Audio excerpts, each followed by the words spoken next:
ప్రపంచంలో అత్యంత సంపన్నుడు ఎవరంటే అప్పట్లో బిల్ గేట్స్, ఇప్పుడు ఎలన్ మస్క్ అని చెప్తాం.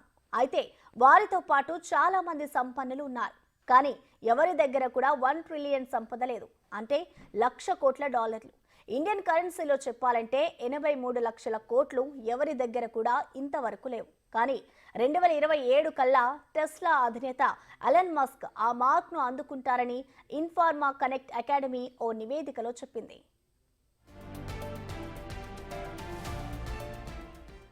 మన భారత్ నుంచి 2028 నాటికి గౌతమ్ అదానీ, 2033 నాటికి ముఖేష్ అంబానీ ట్రిలియనీర్లుగా మారగలరని అంచనా.